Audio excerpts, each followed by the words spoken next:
स्वागत है आप सभी का साइंस एंड फन पे, जहां पे टीचर्स आपको दिल और दिमाग दोनों से पढ़ाते हैं।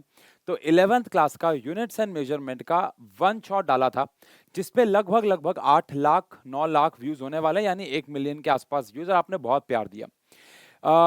आज का लेक्चर शुरू करने से पहले एक बात कहना चाहूंगा कि लास्ट ईयर हम लोगों ने यहाँ पे 11th के सारे चैप्टर्स के एक्सपेरिमेंट्स के साथ वन शॉट डाले थे। और आपको बोला गया था कि इस साल हम लोग बहुत नए तरीके से वन शॉट्स लेके आ रहे हैं। मैं आपको ये लिखित में दे सकता हूँ, रिटर्न में दे सकता हूँ कि जैसे पिछली बार YouTube पे किसी ने भी आपको एक्सपेरिमेंट्स के साथ वन शॉट नहीं कराए थे, इस साल हम लोग बिल्कुल नए तरीके से आपके पास वन शॉट ला रहे हैं, ताकि आपको हर साल हम नया नया कंटेंट दें। Last to last year 11th के वन शॉट्स नॉर्मल तरीके से डाले थे, इस बार 11th के वन शॉट्स डाले, लास्ट ईयर वन शॉट डाले थे विद एक्सपेरिमेंट। और इस साल बहुत कुछ नया होने वाला है। आप लोग कमेंट सेक्शन पे गेस कर सकते हैं कि इस साल हम लोग वन शॉट्स में क्या बदलाव ला रहे हैं, किस तरीके के नए वन शॉट्स ला रहे हैं। लेकिन मैं आपको ये बोल सकता हूं कि आपको मजा आने वाला है। मतलब यूट्यूब के इतिहास में, इंडिया के इतिहास में, बाहर तो ऐसा होता रहता है, लेकिन इंडिया के इतिहास में आज तक किसी टीचर ने वन शॉट्स ऐसे नहीं पढ़ाए होंगे। और मुझे पूरे यकीन है कि आप हमारे को उतना ही प्यार देंगे जितना आपने 11th के वन शॉट्स को प्यार दिया। लगभग सारे के सारे वन शॉट्स 5 लाख, यानी 5 लाख बोलते हैं उसको, 500K के ऊपर है, कहीं कहीं तो मिलियन में भी हैं। तो इसके लिए बहुत बहुत शुक्रिया। लेकिन हमने यूनिट्स एंड मेजरमेंट का लास्ट ईयर वन शॉट नहीं डाला था, और इसके अंदर कोई एक्सपेरिमेंट भी नहीं होते। हमने इसको लास्ट ईयर पार्ट्स में डाला था इस चैनल पे, तो आज इसका हमने वन शॉट डाल दिया था।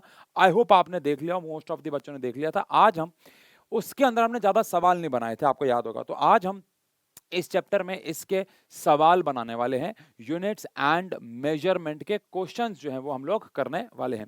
अब यूनिट्स एंड मेजरमेंट के सवालों पे अगर हम लोग आए, तो मैं फिर बोलूंगा, आपने चैप्टर किया हो तो ही प्लीज आप आगे बढ़ना, अदरवाइज आपको मजा नहीं आएगा। मतलब आपको क्वेश्चंस की प्रैक्टिस तो तभी मजा आएगा ना जब आपको कंसेप्ट्स आते हो। तो ये मेरी रिक्वेस्ट रहेगी, अगर आप 50% चैप्टर भी अपना पूरा कर चुके हो फिर ये लेक्चर आप देख सकते हो। लेकिन अगर आपने बिल्कुल भी चैप्टर नहीं किया हुआ है, ये बटन खोल के रखता हूँ, अगर आपने बिल्कुल भी चैप्टर नहीं किया हुआ है तो मजा नहीं आने वाला। चलो आओ, सबसे पहला, which of the following physical quantities has same unit in all the three system of units? आपको पता होगा हमारे पास सिस्टम ऑफ यूनिट्स इस चैप्टर में 3 है।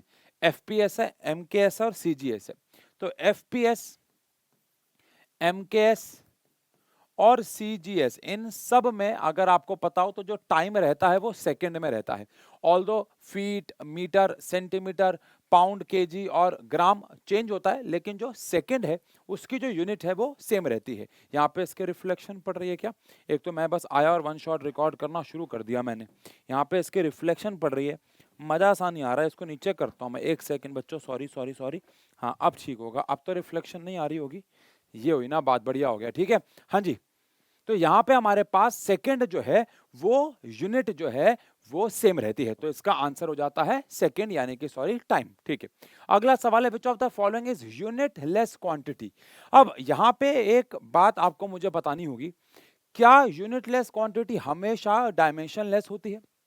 यानी कि क्या अगर एक क्वांटिटी यूनिट लेस है तो क्या वो हमेशा डायमेंशन लेस भी होगी? तो आंसर है यस। लेकिन अगर कोई क्वांटिटी डायमेंशन लेस है तो क्या वो हमेशा यूनिट लेस होगी? तो आंसर है नहीं। इसका सबसे अच्छा एग्जांपल मैं देना चाहूंगा, एंगल।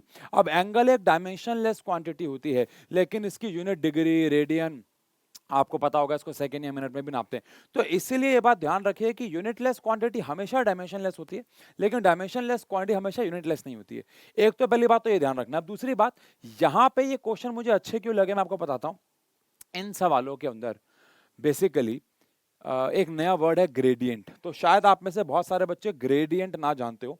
जब भी फिजिक्स में हम लिखते हैं रेट, तो रेट का मतलब होता है डिवाइड बाय टाइम, लेकिन ऐसे फिजिक्स में ग्रेडियंट का मतलब होता है पर यूनिट लेंथ। तो मैं यहां पे आपके लिख देता हूं, काम आने वाली चीज है। सबके पीछे आप देख सकते हो ग्रेडियंट लिखा हुआ है, और हमारी फिजिक्स में ग्रेडियंट का मतलब होता है पर यूनिट लेंथ। ये बात आप ध्यान रखिएगा, आगे जीवन में बहुत काम आएगी। तो प्रेशर ग्रेडियंट का मतलब हो गया pressure by length, displacement gradient का मतलब हो गया displacement by length, force gradient का मतलब हो गया फोर्स बाय लेंथ, और वेलोसिटी ग्रेडियंट का मतलब हो गया वेलोसिटी बाय लेंथ। अब इनमें से यूनिट लेस कौन है? तो कॉमन सेंस की बात है कि डिस्प्लेसमेंट और डिस्प्लेसमेंट की भी यूनिट मीटर है और लेंथ की भी यूनिट मीटर है, तो डिस्प्लेसमेंट ग्रेडियंट हमारे पास यूनिट लेस हो जाएगा। अगला सवाल आता है, which of the following physical quantities has no unit has a unit sorry but no dimension? तो मैंने अभी आपको बताया, इसका आंसर है एंगल। एंगल के पास यूनिट कोई नहीं होती है, लेकिन सॉरी डायमेंशंस कोई नहीं होते हैं, लेकिन इसके पास यूनिट होती है, चाहे वो डिग्री हो जो कि एसआई नहीं है, चाहे वो रेडियन हो, रेडियन इसकी एसआई यूनिट भी है, तो ये आंसर हो जाता है। ठीक है, which of the following pairs of physical quantities have same dimension? इनमें से किसके डायमेंशंस सेम हैं? अब हो सकता है आप कुछ को जानते हो सकता है कुछ को आप 11th क्लास में जान जाओ, लेकिन ये सब 11th क्लास की ही पढ़ाई है, जो या तो आप जानते होगे आगे आने वाले चैप्टर्स में जान जाओगे। अब आप सब जानते हैं कि फोर्स होता है फोर्स, लेकिन पावर होता है वर्क डन अपॉन टाइम, तो वो बराबर नहीं आ सकते, बाकी आप निकाल के भी देख सकते हो। जैसे फोर्स के डायमेंशन अगर मैं यहाँ पे निकालूं तो हम सबको याद ही हो गए होंगे, इसके डायमेंशंस होते हैं हमारे पास mlt-2। वहीं पे अगर मैं पावर के डायमेंशन निकालता हूं तो पावर के डायमेंशन होता है वर्क अपॉन में time, which is ml2t-2 for work, और एक और t है नीचे तो t-3 हो जाएगा। अब टॉर्क जो है वो हमेशा से मैं कहता आया हूं, टॉर्क के डायमेंशन एनर्जी के डायमेंशन से मैच करते हैं, ऑल्दो दोनों बहुत अलग होते हैं, लेकिन इसके डायमेंशन एनर्जी से मैच करते हैं। तो टॉर्क पावर से मैच नहीं कर रहा है, फोर्स टॉर्क से मैच नहीं कर रहा है, लेकिन टॉर्क जो है वो एनर्जी से मैच करता है, दोनों के डायमेंशन सेम है। बिकॉज आप सबको पता है कि एनर्जी के डायमेंशन, चाहे वो कोई भी प्रकार की एनर्जी हो, एनर्जी के डायमेंशन हमेशा ml2t-2 जो है वो रहते हैं। डन हो गया। बहुत प्यारा सवाल, आपको शायद पता हो हम लोगों ने अभी एक नया अकाउंट बनाया है मैंने इंस्टाग्राम पे, दाढ़ी वाले सर करके, क्योंकि आप लोगों ने ही 10th में मुझे लास्ट ईयर दाढ़ी वाले सर से बुलाया था, या पता नहीं वो कैसे शुरू हो गया, तो वहाँ पे हम लोगों ने लगभग अभी 1.5 लाख पता नहीं, मैं के में थोड़ा याद रख पाता हूँ, 125 के फॉलोअर्स गेन करे विद इन अ मंथ। तो वहाँ पे हम लोग एक एक मिनट में क्वेश्चंस कराते हैं 9, 10, 11, 12 के।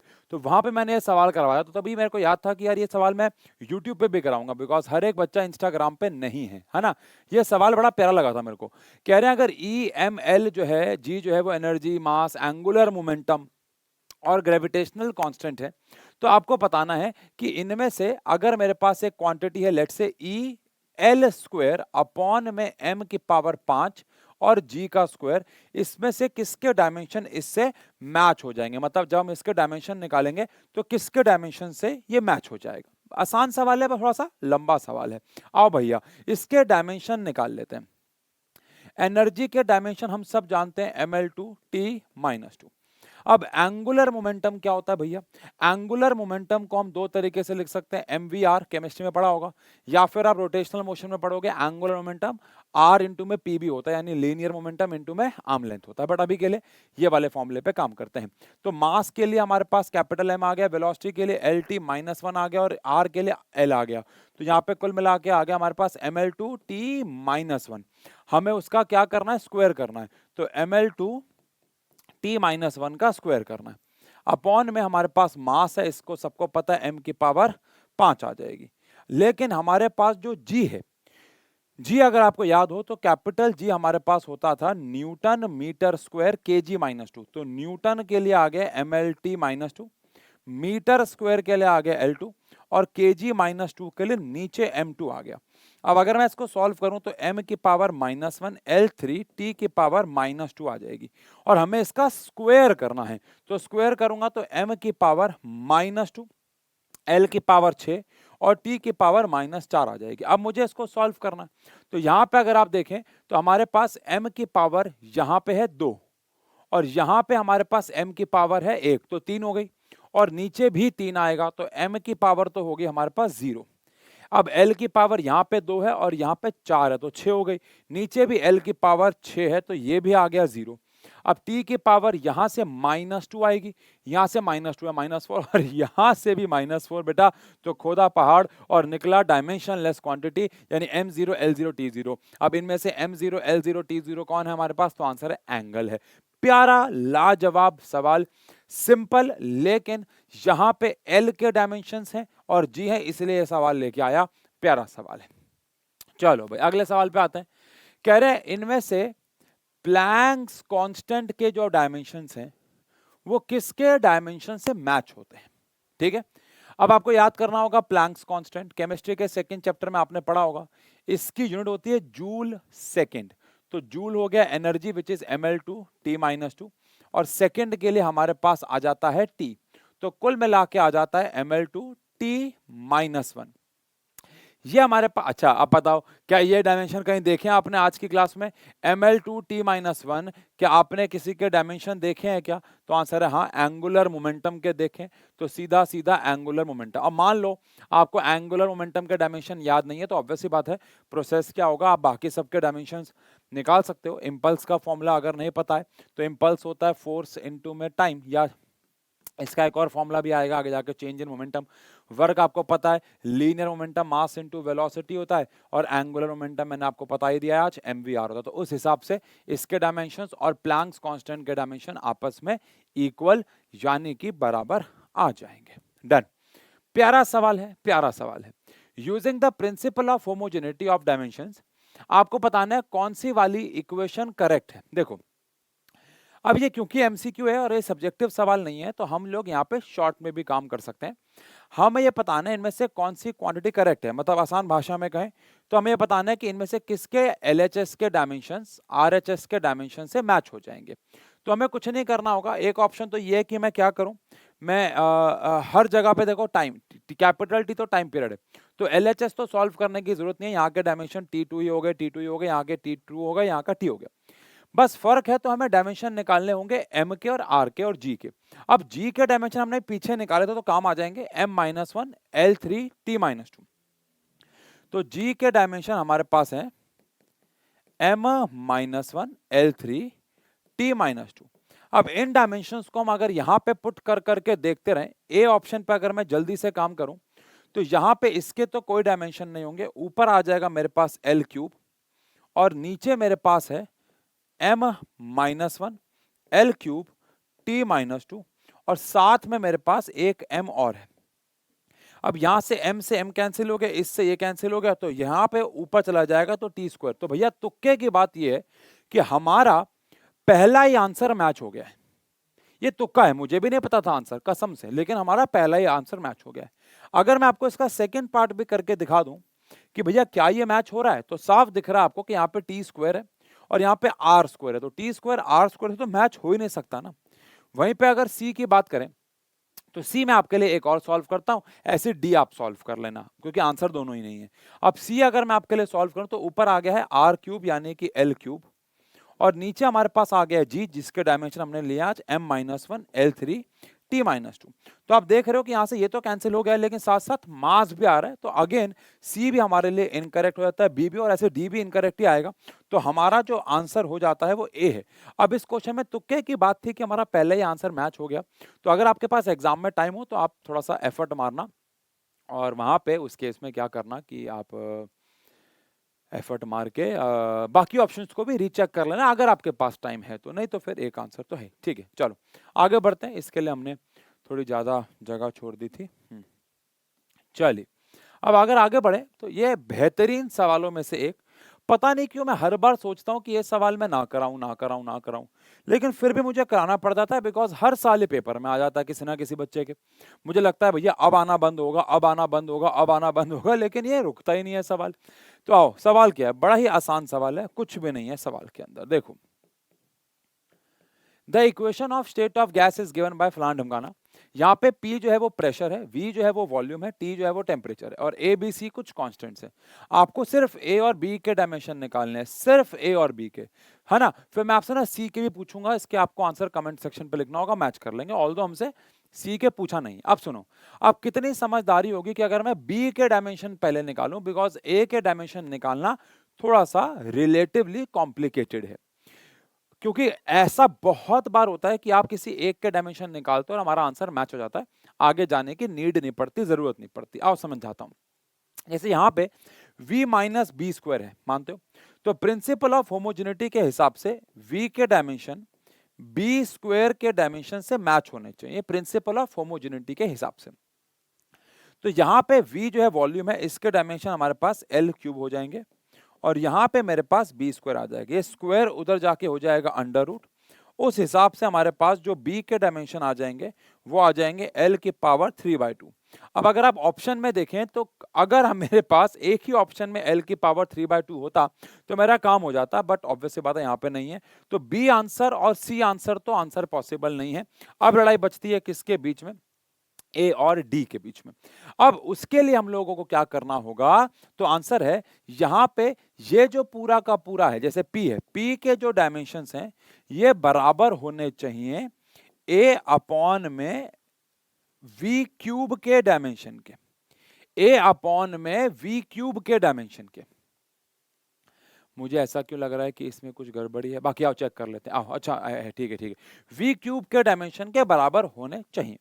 अब यहाँ पे प्रेशर के डायमेंशंस क्या होते हैं, प्रेशर होता है फोर्स अपॉन एरिया, उस हिसाब से डायमेंशन आते हैं इसके ml -1, टी की पावर होती है हमारे पास -2। अब यहाँ पे v के लिए l क्यूब आ गया और उसका भी हमें क्यूब करना है।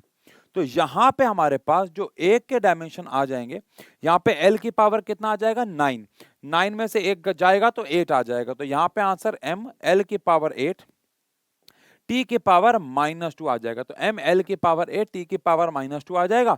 तो मुबारक हो, हमारे पास आंसर ए है। अब सोचो अगर मैं पहले ए को सॉल्व करता तो मुझे बी को सॉल्व करने की जरूरत नहीं पड़ती। ऐसा भी हो सकता है, मान लो आप कहो कि ठीक है मैंने पहले ए सॉल्व कर दिया, अगर आप पहले ए सॉल्व कर दोगे तो बी को सॉल्व करने की जरूरत ही नहीं पड़ेगी, नीड ही नहीं पड़ेगी, क्योंकि उससे आंसर आ जाएगा। तो ऐसा भी करते हैं। चलो अब मैं जल्दी से आपको एक टास्क दे रहा हूं, कमेंट सेक्शन पे इसका आंसर चाहिए, टाइम मिलेगा आपको 30-40 सेकेंड। सी के डायमेंशन बताओ, टी टेम्परेचर ध्यान रखना। अब आपको जल्दी से सी के डायमेंशन जो है वो बताने हैं कि सी के डायमेंशन क्या होंगे। काफी मुश्किल काम दे दिया मैंने आपको, ये होमवर्क दे दूं, आसान है, हिंट दे दूंगा, होमवर्क दे दूंगा, ठीक है। चलो ऐसा करते हैं, होमवर्क दे दिया। सी के डायमेंशन क्या होंगे, क्या इस पूरे के डायमेंशन इससे मैच होने चाहिए, यस और नो बोलो, क्या इस पूरे के डायमेंशन इससे मैच होने चाहिए, ठीक है। हिंट दे देता हूं, पी के डायमेंशन हमारे पास क्या आते हैं, तो पी के डायमेंशन हमारे पास आते हैं प्रेशर, इस पूरे के डायमेंशन तो प्रेशर के बराबर होंगे ना, ml -1 t -2, ठीक है। और इस पूरे के डायमेंशन वॉल्यूम के बराबर आएंगे विच इज l क्यूब। तो ये मैंने पूरा सॉल्व भी कर दिया, देखा जाए तो पूरा सॉल्व भी हो गया। अब यहाँ पे इसके डायमेंशन आ गए ml2 t -2 लो, और वहां पे आ गया ct, तो यहाँ से c के डायमेंशन आ जाएंगे ml2 t -2 और t टेम्परेचर तो केल्विन आएगा, उसके लिए सॉल्व कर लेना, ठीक है, हो जाएगा। आगे बढ़ते हैं, बहुत प्यारा सवाल आ रहा है, बहुत प्यारा सवाल। द डायमेंशंस ऑफ रेजिस्टेंस, कह रहे इनमें से किसके डायमेंशन रेजिस्टेंस के डायमेंशन से मैच होंगे। यहाँ पे h हमारे पास प्लैंक्स कांस्टेंट है और E हमारे पास ऑब्वियस सी बात है चार्ज ऑन इलेक्ट्रॉन या चार्ज है। अब सबसे पहले अगर मैं रेजिस्टेंस के डायमेंशन निकालता हूं तो हमने 10th क्लास में पढ़ा हुआ है कि रेजिस्टेंस होता है वोल्टेज बाय करंट।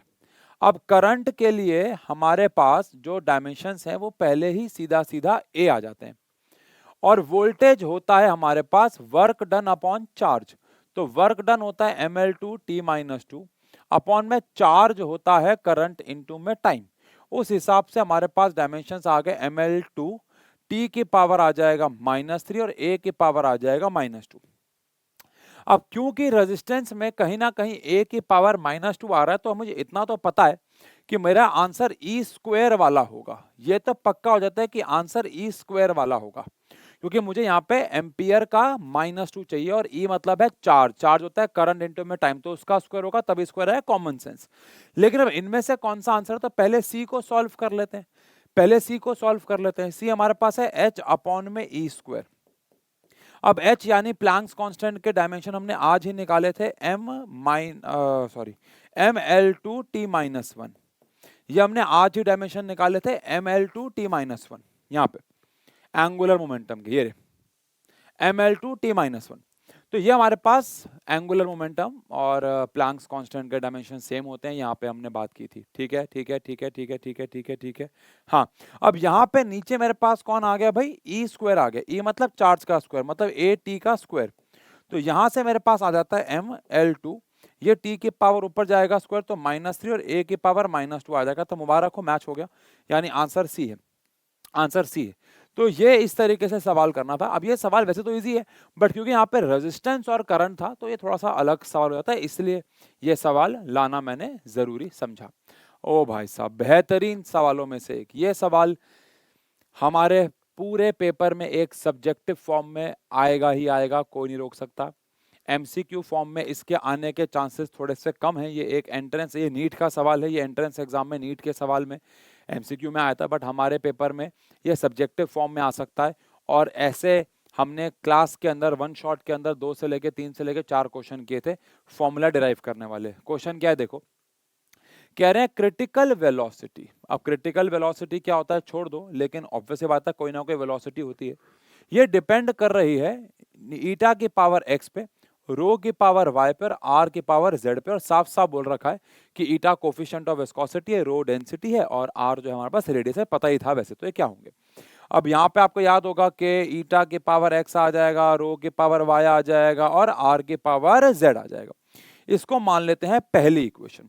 अब अगर ये इक्वेशन करेक्ट है तो LHS के जो डायमेंशंस होते हैं आपको याद होगा वो RHS के डायमेंशंस के बराबर होने चाहिए। अब LHS में हमारे पास है velocity which is m0 LT -1, और RHS में ईटा की पावर x, ईटा होता है अगर आपको याद हो ml -1 t -1 की पावर x। ये मैंने करवा रखा है coefficient of viscosity one shot में। कोफिशिएंट ऑफ विस्कोसिटी होता है स्ट्रेस अपॉन में स्ट्रेन रेट, उससे इसके डायमेंशन ये आते हैं। डेंसिटी आप सबको पता है मास अपॉन वॉल्यूम, तो ml की पावर -3 की पावर y आ गया, और r अपना रेडियस है, लेंथ ही हो जाएगी, तो l की पावर हमारे पास z आ जाएगी। अब इसको हमें कब तक सॉल्व करना, जब तक कि mlt की फॉर्म में ना आ जाए, जैसा कि आप जानते हैं। तो m0 आ गया, LT की पावर -1 आ गया। अब कंपैरिजन अगर मैं करूं तो यहां से m की पावर x प्लस y आ जाएगा, m की पावर x प्लस y आ जाएगा, क्योंकि यहाँ पे पावर x है और यहाँ पे y है। l की पावर मेरे पास -x, l की पावर मेरे पास -x, l की पावर मेरे पास -x, और l की पावर मेरे पास -3y, और l की पावर मेरे पास +z आ जाएगा। और अच्छी बात यह है कि t एक में ही है तो -x आ जाएगा, ये अच्छी बात है, ठीक है ना, कि t हमारे पास एक ही इक्वेशन में बैठा हुआ। अरे अरे अरे अरे, एक सेकेंड एक सेकेंड एक सेकेंड एक सेकेंड, कुछ तो गड़बड़ है, कुछ तो गड़बड़ है, क्वेश्चन में कुछ गड़बड़ी है, या ऑप्शन में कुछ गड़बड़ी है, बिकॉज हमारा x तो 0 आ गया। ओ मेहता छल्लेया तेरी ओर मेहता हुआ मैं दिलदा, नहीं नहीं नहीं, sorry sorry sorry, my bad my bad. यहाँ पर t की पावर तो -1 है, और यहाँ पे मैं एक्चुअली x को इससे कंपेयर करने लग गया था, सॉरी माय बैड। तो x की वैल्यू हमारे पास 1 आ रही है, सही है सही है सही है, यानी ये आंसर नहीं हो सकता, ये आंसर नहीं हो सकता, क्योंकि x की वैल्यू 1 आ रही है, ठीक है। अब x की वैल्यू को यहाँ पुट करता है, तो m की पावर यहाँ पे 0 है, और यहाँ पे m की पावर x प्लस y आ रही है। अब x की वैल्यू क्योंकि मेरे पास 1 आ चुकी है, तो y की वैल्यू मेरे पास आ जाएगी -1। अब y की वैल्यू अगर मेरे पास -1 आ जाएगी, तो अभी तो फिलहाल लग रहा है आंसर ये है, बाकी z भी निकाल के एक बार क्रॉस चेक कर लेते हैं। तो यहाँ पे l की पावर 1 आ रही है, यहाँ पे आ रही है -x -3y प्लस z, तो ये हमारे पास आ चुका था 1, तो -1 हो गया, ये आ चुका था माइनस, तो +3 हो गया, प्लस y आ गया। तो यहाँ पे हमारे पास वैल्यू कितनी बच गई, वैल्यू बच गई 2, तो -1 आ जाएगा। सही जा रहे हैं सही जा रहे हैं, तो y की वैल्यू भी -1 आ जाएगी, तो भैया कंफर्म हो जाता है कि आंसर हमारा बी हो गया है। बढ़िया सवाल है, बढ़िया। एक बार वीडियो को पॉज कर लो, देख लो, कोई जल्दबाजी नहीं है, बढ़िया सवाल है। वो पहले मैं कंफ्यूज हो गया था, मुझे लगा कि वो x की पावर यहाँ से 0 आ जाएगी। जल्दी से, कोई जल्दबाजी नहीं है बेटा, एक बार इस क्वेश्चन को पढ़ लो।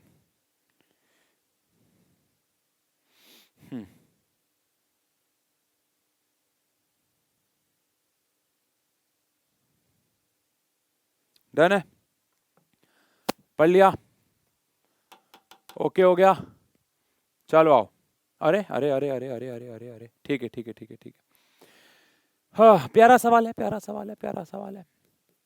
अच्छा, अगर आपको सवाल अच्छे लग रहे हैं तो एक लाइक छोड़ देना सेशन पे। देखो यार, आपको भी पता है, एक सेकंड, कुछ अंधेरा सा क्यों छा रहा है यार यहाँ पे बीच बीच में। अगर आपको पता है कि अगर आप सेशन को लाइक करते हो, आपके लाइक करने से कुछ नहीं होता है, मतलब आपके कोई पैसे नहीं कटते, लेकिन लाइक करने से एक तो हमें अच्छा लगता है कि यार हम अच्छा काम कर रहे हैं, जिससे हमें और ज़्यादा वो मिलता है, क्या कहते हैं, काम करने की इच्छा मिलती है। आप अब आपकी मम्मी को, आप जो भी घर में खाना बनाता है, मतलब अगर आप उसकी तारीफ करो रोज की, यार क्या खाना बना है, पापा बनाता है, मम्मी बनाती है, आप बनाते हो, आपकी बहन भाई कोई बनाता है, तो वो और अगले दिन और मेहनत करेंगे अच्छा खाना बनाने के लिए। लेकिन रोज आप कोई रिएक्शन नहीं दोगे तो उनका मन नहीं करेगा, क्या मैं इतनी मेहनत कर रहा हूँ। तो बस वही वाली बात है, लाइक करो, प्यारा सा कमेंट छोड़ दो, सवाल अच्छे लग रहे हैं तो, और आगे तो बढ़ ही रहे हैं। The ratio of the dimensions of Planck's constant, कह रहे हैं प्लैंक्स कांस्टेंट और जो हमारे पास मोमेंट ऑफ इनर्शिया जिसको हम आई से रिप्रेजेंट करते हैं, इसके जो डायमेंशंस हैं उसके डायमेंशंस किसके बराबर आ रहे हैं, इसका रेशियो किसके बराबर आ रहा है। तो एच के डायमेंशन तो बेटा आज हम इतनी बार कर चुके हैं कि आपको देखा जाए तो एक प्रकार से याद ही हो गए होंगे, विच इज ml2t-1, ठीक है, अपॉन में मोमेंट ऑफ इनर्शिया का फॉर्मूला होता है mr², where m is the mass and r is the radius, तो mr², तो mr²। अब अगर मैं देखो इसको इससे काट देता हूं तो मेरे पास ऊपर सिर्फ t-1 बच जाता है। अब t-1 का मतलब 1/t, और 1/t किसके डायमेंशन होते हैं, फ्रीक्वेंसी के। तो कितना प्यारा छोटा सा सवाल है जिसको बच्चे कभी कभार बहुत बड़ा बना देते हैं। आई यहाँ पे करंट नहीं है, पहले बता दूं, आई यहाँ पे है moment of inertia, rotational chapter में पढ़ेंगे इसको हम लोग, मोमेंट ऑफ इनर्शिया। आई यहाँ पे करंट नहीं है, कहीं यहाँ पे से करंट समझ लो, ठीक है। आओ चलो एक सवाल आ गया कन्वर्जन के ऊपर। The density of material in CGS, CGS में आपको जो डेंसिटी दे रखी है वो 4 ग्राम पर सेंटीमीटर क्यूब दे रखी है, ऑब्वियस सी बात है। In a system of unit in which, unit जो है वो आपको कन्वर्ट करना है जहां पे यूनिट जो है वो 10 सेंटीमीटर है, एंड यूनिट ऑफ मास जो है हमारे पास वो 100 ग्राम से, यानी नई यूनिट में जो लेंथ है हमारे पास वो 10 सेंटीमीटर है, लेकिन मास जो है हमारे पास 100 ग्राम है। तो नई डेंसिटी बताओ। क्या आप सबको याद है कि हमारे पास फॉर्मूला होता था N2 is equal to N1 M1 upon M2 की power x, L1 upon L2 की पावर y। t है ही नहीं यहाँ पे तो t की टेंशन नहीं है। अब हमें किसको कन्वर्ट करना है, यहाँ पे आंसर है 4 को कन्वर्ट करना है, ठीक है। ऊपर अगर आप याद करो तो कहां पे आप स्टैंड कर रहे हो वो यूनिट आती थी, तो आप कहां पे खड़े हुए हो भाई, मास में आप ग्राम में खड़े हुए हो और सेंटीमीटर में आप यहाँ पे खड़े हो। आपको जाना कहाँ है, आपको जाना है 100 ग्राम में, एक नई यूनिट है 100 ग्राम में, और जाना कहाँ है 10 सेंटीमीटर में, एक नई यूनिट है। अब इसकी पावर आपको 1 दे रखी है और इसकी पावर आपको 3 दे रखी है। सवाल हो गया सॉल्व। तो यहां पे हमारे पास 100 आ जाता है और यहां पे हमारे पास 1000 आ जाता है, ठीक है जी, समझ गए क्या बात कर रहे हो। -3 है, सॉरी माय बैड, ये ऊपर जाके पावर -3 हो जाएगी, -3 हो जाएगी, तो ये -1 हो गया। तो कुल मिला के हमारे पास 4 इंटू में नीचे हमारे पास 100 है और ऊपर हमारे पास चला गया है 1000, तो 2 0 2 0 कैंसिल हो गए, आंसर 40 आ गया। समझे, दोबारा कराता हूं सुनो।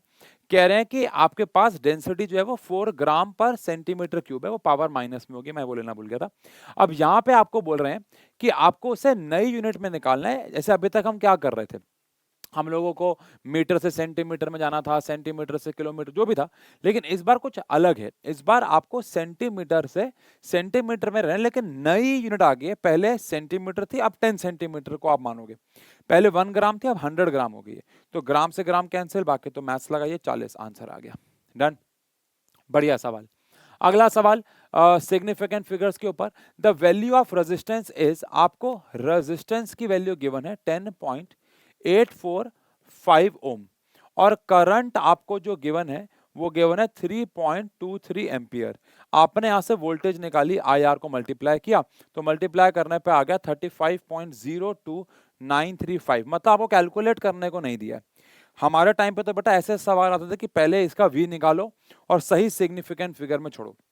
अब अगर आपने वन शॉट देखा है तो आपको याद होगा कि हम जब भी दो चीजों को मल्टीप्लाई करते हैं तो V कैसे आया होगा, V आया होगा I इंटू में R, Ohm's law 11th class.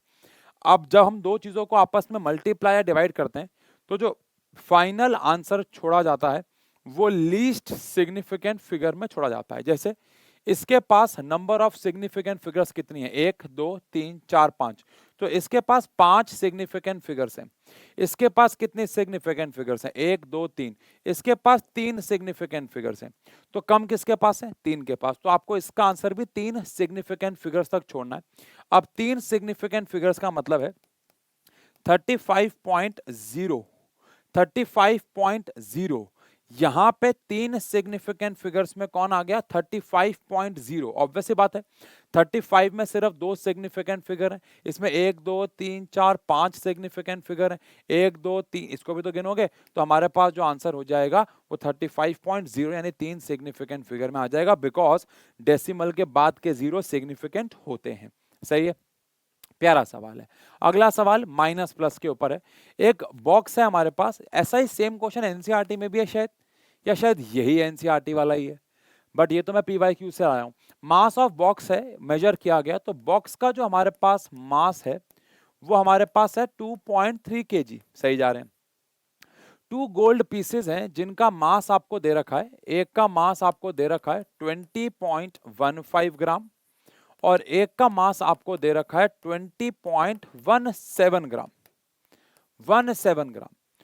ठीक है, हमने उसको बॉक्स में डाल दिया, आपको टोटल मास बताना है। अब क्योंकि ऑप्शन केजी में है तो मैं इसको भी केजी में कन्वर्ट कर दूंगा, 0.02015 केजी 1000 से डिवाइड करके, और ये भी 0.02017 केजी। अब टोटल मास तो हम निकाल ही लेंगे, टोटल मास तो हमें इनको ऐड करके आ जाएगा, विच इज 2.3 प्लस 0.02015 प्लस 0.02017। अब टाइम बचाने के लिए मैं यहाँ पे कैलकुलेटर यूज कर लेता हूँ बच्चों, ठीक है जी, और वैसे भी मेरी कैलकुलेशन बहुत ज्यादा महान है भी नहीं, तो 2.3 प्लस 0.02015 प्लस 0.02017, तो हमारे पास आंसर यहाँ पे आ गया है 2.34032 kg आ गया। अब जैसे मल्टीप्लाई और डिवाइड में हमें जो हमारा फाइनल आंसर छोड़ना होता है वो लीस्ट सिग्निफिकेंट फिगर में छोड़ना होता है, लेकिन यहां पे ऐसा नहीं होता है। यहां पे हमारा आंसर हमें least number of decimal places पे छोड़ना होता है। तो इसके पास least number of decimal places कितनी थी? 1 केजी में कन्वर्ट करने के बाद। इसके बाद इसके पास least number of decimal places कितनी थी भाई? इसके पास थी 1 2 3 4 5, यहां से भी देख लोगे तो 2, बट केजी में देख लोगे तो 5। तो हमें least number of decimal places कितने मिलेंगे? ऑब्वियस सी बात है, डेसिमल प्लेसेस तो एक ही है, डेसिमल के बाद तो एक ही है, तो हमें फाइनल आंसर भी एक डेसिमल पे छोड़ना है, विच इज 2.3 kg ही राउंड ऑफ आ जाएगा। आई होप आपको पता हो, अगर यहाँ पे 4 की बजाय 5 होता या 6 होता तो मैं 2.4 करके आता, बट अभी के लिए हमारे पास आंसर ए यहाँ पे हो जाएगा। प्यारा सवाल है। चलिए, ओहो, मेरा पर्सनल फेवरेट क्वेश्चन है, मेरे को बड़ा अच्छा लगता है सवाल, ये मैंने इंस्टाग्राम पे भी करवाया था दाढ़ी वाले सर पे।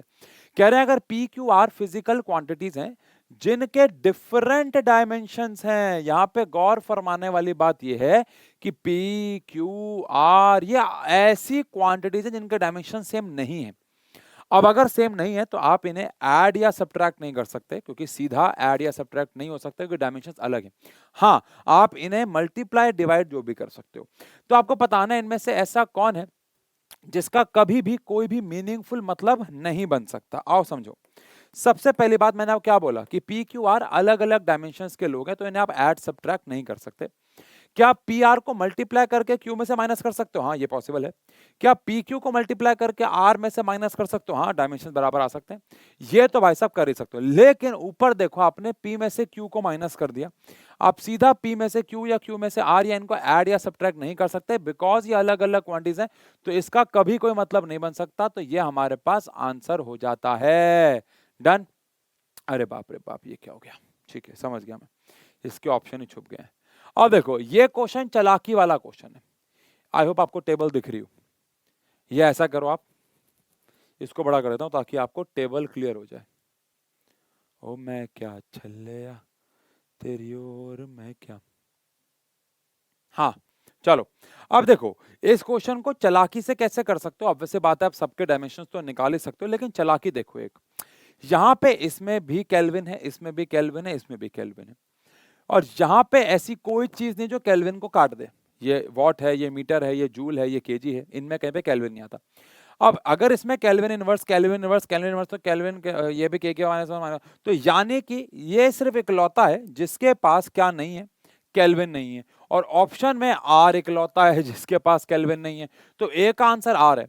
अब ऑप्शन में इन्होंने अच्छे तरीके से ऑप्शन नहीं बनाए, ये हमें भी कुछ सीखने को मिला कि ए के साथ आर सिर्फ और सिर्फ सी ऑप्शन में, क्योंकि एमसीक्यू है तो सीधा हमें आंसर मिल गया। ऑल दो आप न्यूटन, जैसे मैं आपको अगर एक आध सॉल्व करवा दूं आपको समझाने के लिए कि अगर मान लो एक से ज्यादा में ऑप्शन में ए और आर मैच हो तो क्या करते हैं। जैसे बी में जाए तो बी में हमारे पास है न्यूटन मीटर केल्विन -1, तो न्यूटन के लिए न्यूटन मीटर मतलब जूली होता है, तो ml2 T-2 केल्विन इनवर्स आ गया।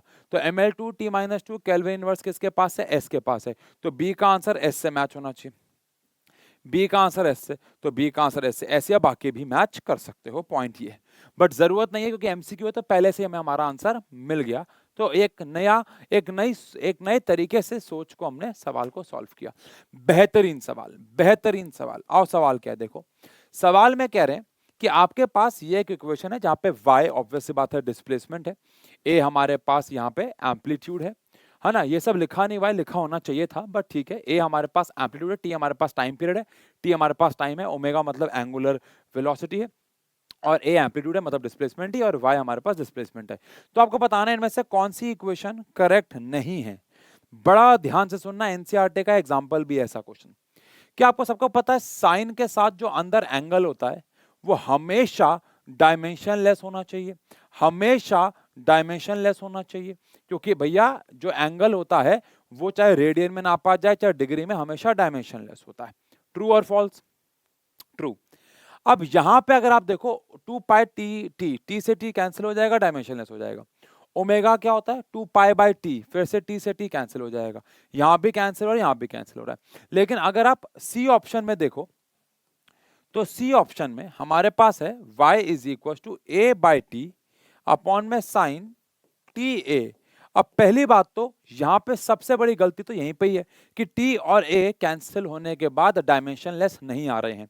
t हमारे पास कैपिटल T है, a हमारे पास एम्पलीट्यूड है, तो l आ जाएगा। तो यहां तो हमारे पास l की पावर -1 और t आ रहा है, प्लस यहाँ पे y के डायमेंशन इसके बराबर आने चाहिए, क्योंकि y अगर ये डायमेंशन लेस होना चाहिए ना, तो a हमारे पास l होता है तो ये t आ रहा है, तो कहीं ना कहीं कुछ भी सही नहीं है यहाँ पे, तो इसलिए एज अ रिजल्ट इसका आंसर सी हो जाता है, बिकॉज ये इनकरेक्ट है। समझ गए भाई?